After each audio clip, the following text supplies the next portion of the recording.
अस्सलातु वस्सलामु अलैका या रसूलल्लाह, अस्सलातु वस्सलामु अलैका या हबीबल्लाह, अस्सलातु वस्सलामु अलैका या नबीयल्लाह व अला आलिका व अस्हाबिका या नूरल्लाह सल्लल्लाहु तआला अलैहि वसल्लम। हज़रात मोहतरम, दुरूद पाक की फजीलत बेशुमार हैं। दुरूद पाक की फजीलतें इतनी हैं कि हमसे बयान भी नहीं हो पाएंगी। मैं आज आपको ऐसा वाकया, ऐसा बयान सुनाता हूँ कि दुरूद पाक पढ़ने वाले की भी शान है, और अगर दुरूद पाक पढ़ करके ईसाले सवाब कर दिया जाए तो अल्लाह तबारक व तआला इसकी बरकत से मुर्दे को सवाब अता फरमाता है और उस मुर्दे को राहत और सुकून मिलता है। दुरूद पाक हमें पढ़ना चाहिए। दुरूद पाक की बेशुमार फजीलतें हैं।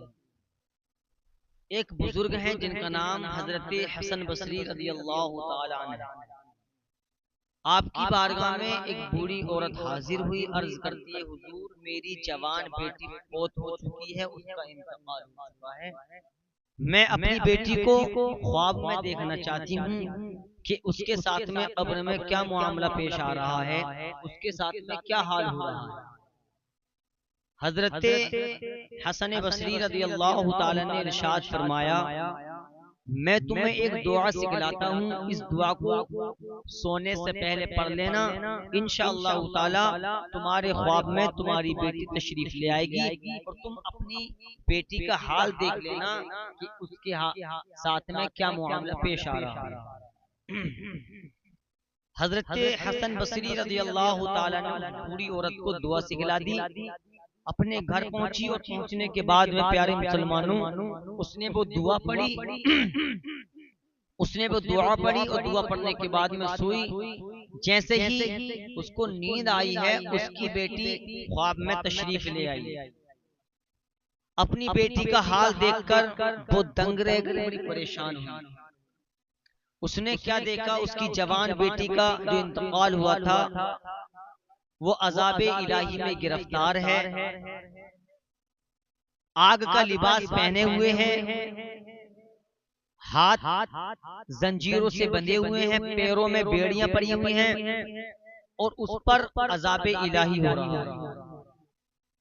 देखिए, अल्लाह तबारक व तआला जिसे चाहे जन्नत अता कर दे, जिसे चाहे जहन्नम में डाल दे, ये उसकी रजा है। लेकिन आज हमारा मुआशरा नमाजों से बहुत दूर है। आज हमने कब्र की तारीख को भुला दिया है, अंधेरे को भुला दिया। हो सकता है हमारे जिस्मों पर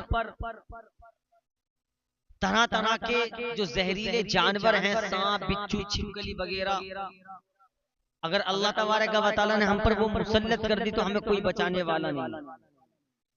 अगर हमें अज़ाबे इलाही से बचना है, इन तमाम जानवरों से बचना है, जितने ये खतरनाक जानवर हैं, सांप, बिच्छू, छिपकली वगैरह, और भी ना यानी कितने खतरनाक कीड़े मकोड़े हैं, अगर हमें इनसे बचना है तो हमें नमाज की पाबंदी करनी पड़ेगी। और कानून शरीयत में ये लिखा हुआ है कि जो बंदाए मोमिन आका अलैहिस्सलातु वस्सलाम पर कसरत से दुरूद पाक पढ़ता है तो उसके बदन को कब्र की मिट्टी नहीं खाती। सुभान अल्लाह, ये शरीयत में हुक्म आया है।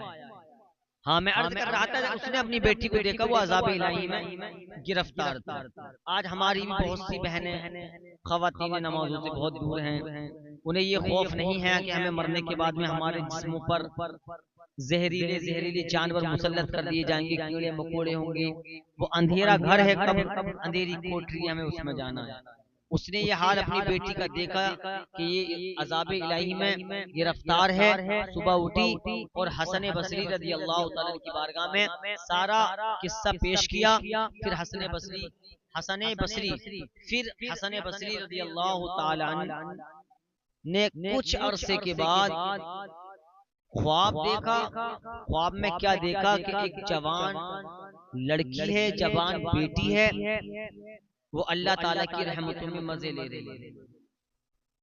उस लड़की ने हसन बसरी रज़ियल्लाहु ताला अन्हु से कहा, हजरत आप मुझे जानते हैं?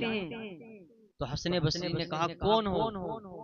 तो उस जवान लड़की ने कहा मैं उसी खातून की बेटी हूँ जो खातून तुम्हारे यहाँ ये मेरे लिए, मैं उसी खातून की बेटी हूँ, उसी बूढ़ी औरत की बेटी हूँ जो औरत तुम्हारी बारगाह में आई थी और ये कह रही थी कि मैं अपनी बेटी का हाल देखना चाहती हूँ, मैं उसी की बेटी हूँ। हजरत हसन बसरी रज़ी अल्लाह तआला ने कहा बेटी तेरी माँ ने तो मामला ये बताया था कि तू अल्लाह ताला के अज़ाब में गिरफ्तार है, तेरे हाथों में जंजीरें पड़ी हैं, तेरे पैरों में बेड़ियां पड़ी हैं, लेकिन ये बता कि तू अल्लाह ताला की रहमतों में मजे ले रही है, मैं ये देख रहा हूँ कि सारा मामला कैसे हुआ। तो वो लड़की कहती है हजरत एक नेक साले शख्स का इस कब्रिस्तान से गुजर हुआ, उसने मदीने वाले मुस्तफा पर हसनैन करीमैन के नाना पर सैयदा तैयबा आबिदा साजिदा सैयदा फातिमा ज़हरा रज़ी अल्लाह तआला अन्हा के वालिद मोहतरम यानी कि अहमद मुज्तबा मोहम्मद मुस्तफ़ा सल्लल्लाहु तआला अलैहि वसल्लम पर दुरूद पाक पढ़ा और पढ़ने के बाद में हम कब्रिस्तान वालों को इसाले सवाब कर दिया। अल्लाह ताला ने हम 500 कब्र वालों के अजाब को उठा लिया। ये किसकी बरकत थी प्यारे दोस्तों? ये दुरूद पाक की बरकत थी। ये तो दुरूद पाक का ये मकाम है, तो लगाओ जो हम नमाज पढ़ेंगे तो क्या आला मकाम मिलेगा। जब हम नमाजों की पाबंदी करेंगे हमारी कब्र भी रोशन होगी, हमारी दुनिया भी रोशन होगी, हमारी कब्र भी रोशन होगी और हमारी आखिरत भी रोशन होगी। अपने बच्चों को, अपनी बच्चियों को, अपने बेटों को, अपनी बेटियों को आशिक रसूल बनाएं, आका अलैहिस्सलातु वस्सलाम का आशिक बनाएं। सैयदा तैयबा आबिदा साजिदा सैयदा तैयबा आबिदा सैयदा फातिमा ज़हरा रज़ी अल्लाह तआला अन्हा की कनीज़ फातिमा अपनी बेटी को बनाएं। इमाम हसन इमाम हुसैन रज़ी अल्लाह तआला अन्का गुलाम अपने बेटों को बनाए।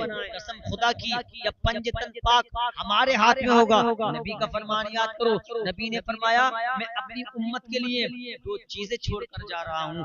नंबर एक कुरान छोड़कर जा रहा हूँ, नंबर दो अहले बैत छोड़कर जा रहा हूँ। इन दोनों को मजबूती से पकड़ लेना, जिसने मजबूती से पकड़ लिया वो लोग आज कामयाब हैं, वो लोग आज कामयाब हैं। हमें भी कुरान को मजबूती से पकड़ना है।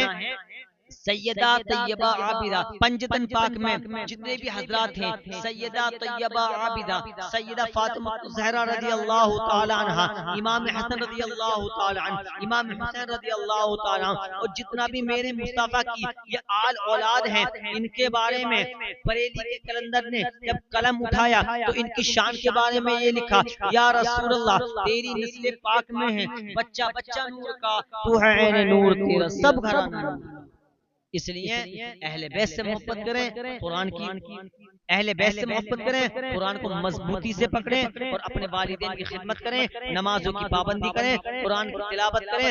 कसम खुदा की प्यारे दोस्तों हमारा दुनिया में भी बेड़ा पार हो जाएगा, मैदान महशर में भी बेड़ा पार।